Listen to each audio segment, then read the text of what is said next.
In what global situation, if any, would you support the U.S. going to war?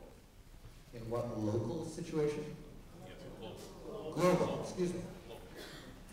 You know, I think that it is absolutely important to state first and foremost that war is always the last option. My father and all of his brothers, my mother's brother, all fought throughout World War II. We know that there are incredible dangers and crises that we face as a country. But the first principle is to understand that answering with war has tremendous, tremendous costs. We have with us tonight Congressman Maurice Hinchey, who bravely stood up and said no to war in Iraq.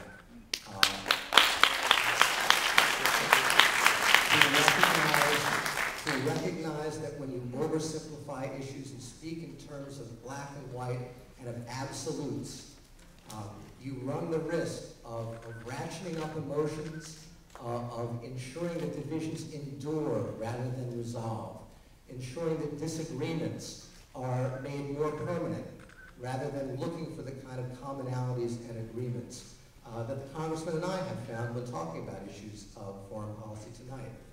So obviously, any circumstance which threatens the United States national security is critically important.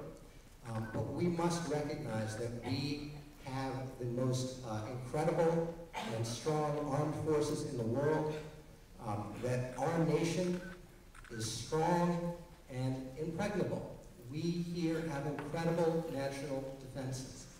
And so when we look abroad to see the threats that occur, we must always remember that position of strength and ensure that we remember, as I know our president does, and so many people with that terrible responsibility of deciding whether to put our young men and women at risk, that is the most powerful and consequential decision that can be made, to say that our young people will be put at risk of shedding their blood. And they volunteer and sign up willingly to serve. They serve our country greatly. And it is absolutely critical that we ensure that their mission is always a necessary mission and one in the interest of the national security of the United States.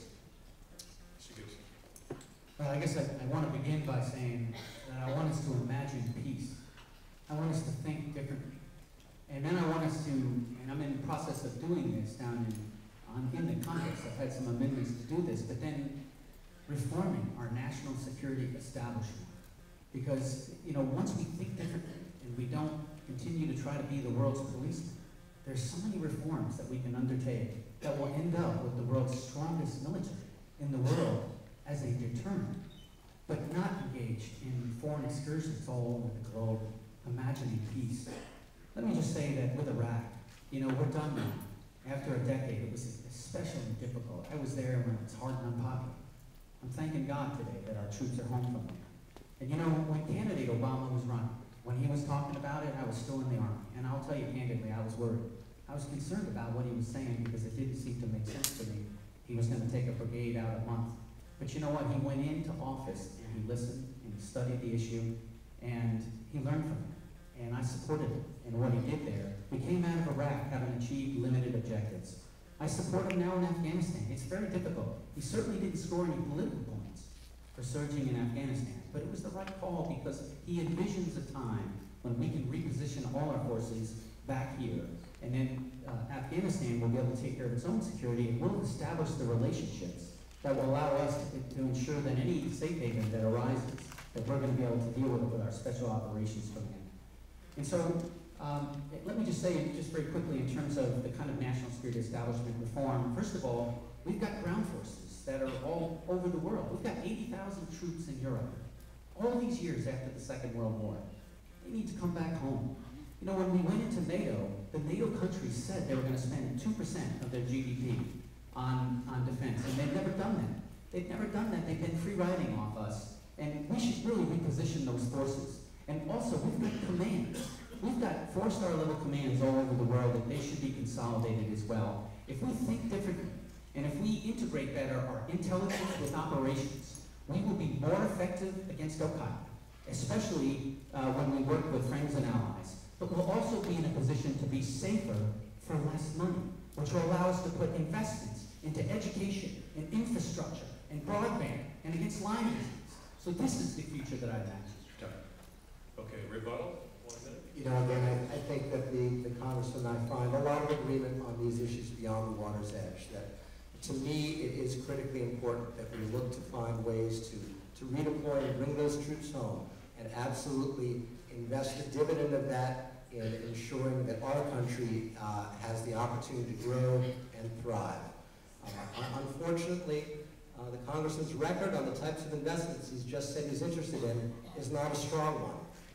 But we will be getting those questions, I'm sure, as the debate goes by. The important thing is that we agree that it is time to re-examine our commitments and ensure that we are shouldering only a fair burden of our commitments to the peace and stability of the world. 1 minute for rebuttal. Well, when you look at my record, there's been about close to 1,500 votes. You'll find that my record is strong on issues of education, on infrastructure, on broadband, and Lyme disease. You know, when you look at all those votes and you point to a budget vote from 2011 and say that's the end of the story, those are concepts that we use to try to get back to a balanced budget over time.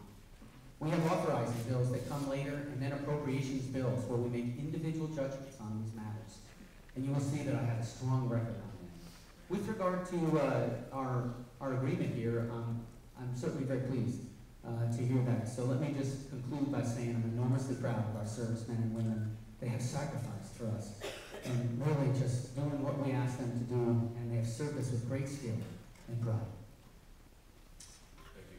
Our next question, we will start with Congressman Gibson. A response: I am 41 years